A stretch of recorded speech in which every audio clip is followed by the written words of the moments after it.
आज हम आपको श्री गंगा जी की उत्पत्ति पृथ्वी पर कैसे हुई यह बताएंगे। ध्यानपूर्वक सुनिएगा, भक्ति से।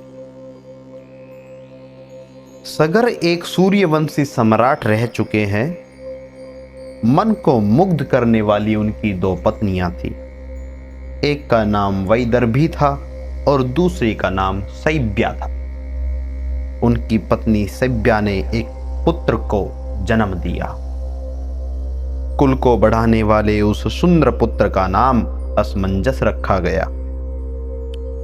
उनकी दूसरी पत्नी वैदर्भी ने भी पुत्र की कामना के लिए भगवान शंकर की जो है आराधना प्रारंभ कर दी। अब हमारे भगवान शंकर तो है भोले भाले भंडारी, अपने भक्तों को कभी निराश नहीं करते। भगवान के आशीर्वाद से जो है वैदर्भी का गर्भ ठहर गया। पूरे 100 वर्ष व्यतीत हो जाने पर गर्भ से एक मांस का पिंड पैदा हुआ। उसे देखकर वैदर्भी बहुत दुखी हुई और भगवान शंकर का ध्यान करने लगी। रोती हुई बिलखती हुई भगवान शंकर जी का ध्यान किया। भगवान शंकर भी एक ब्राह्मण का वेश रखकर वहां पधारे और मांस की पिंडी का 60,000 भागों में मांस की पिंडी को विभाजित कर दिया।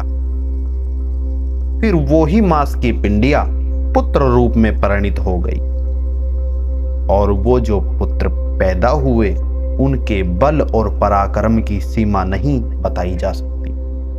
बहुत बलशाली और पराक्रमी बालक हुए। उनके परम तेजस्वी कलेवर ने ग्रीष्म ऋतु के मध्यकालीन सूर्य की प्रभा का मानो हरण कर लिया था, परंतु वे सभी तेजस्वी कुमार कपिल मुनि के शाप से जलकर भस्म हो गए। यह दुखद समाचार सुनकर राजा सगर की आंखें निरंतर जल बहाने लगी। वे बेचारे घोर जंगल में चले गए। तब उनके पुत्र असमंजस ने गंगा जी को ले आने के लिए तपस्या आरंभ की। वे बहुत काल तक तपस्या करते रहे।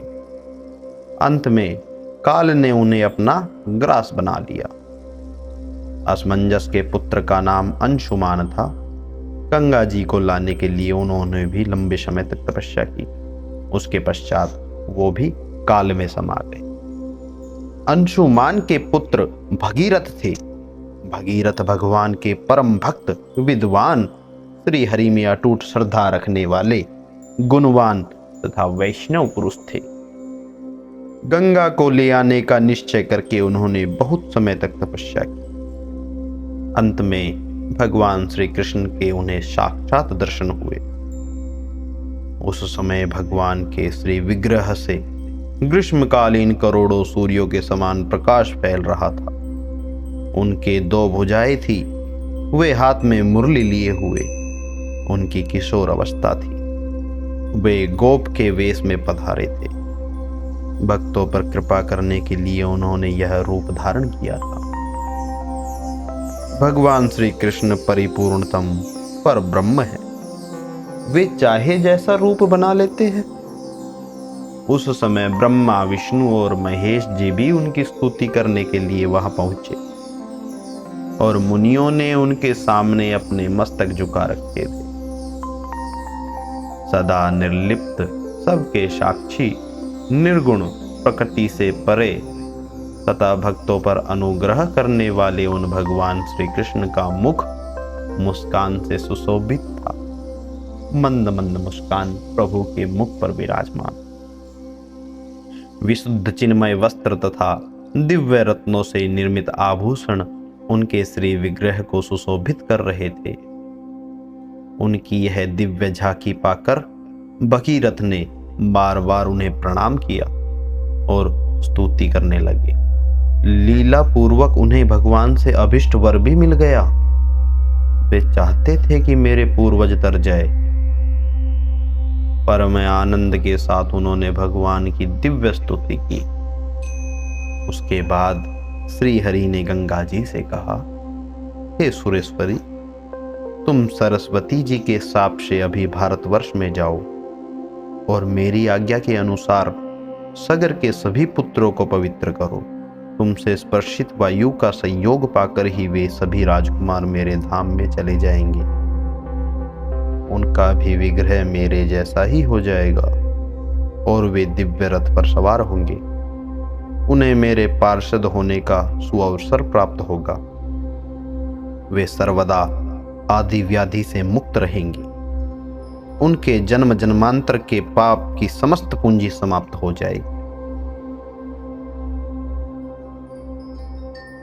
श्रुति में कहा गया है कि भारतवर्ष में मनुष्यों द्वारा उपार्जित करोड़ों जन्मों के पाप गंगा की वायु के स्पर्श मात्र से नष्ट हो जाते।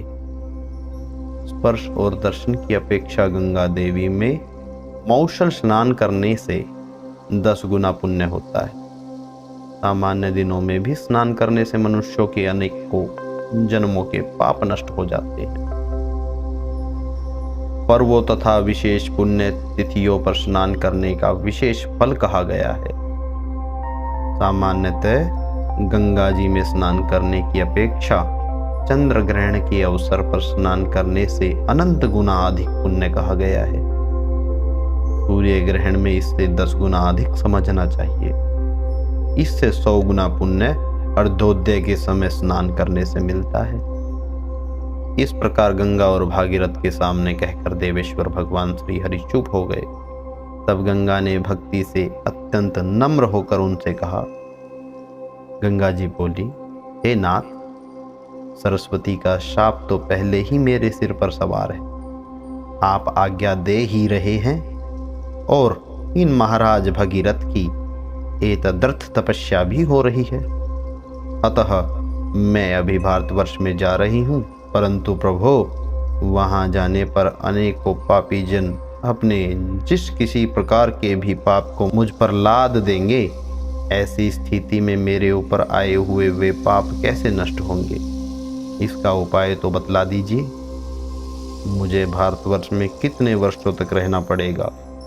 फिर मैं कब आप परम प्रभु के धाम में आने की अधिकारिणी बन सकूंगी? प्रभु, आप सर्वांतर्यामी हैं, आपसे कोई बात नहीं छिपी। हे सर्वज्ञ देव, मेरे अंतःकरण में अन्य भी जो कामनाएं छिपी है उनके भी पूर्ण होने का उपाय बता दीजिए।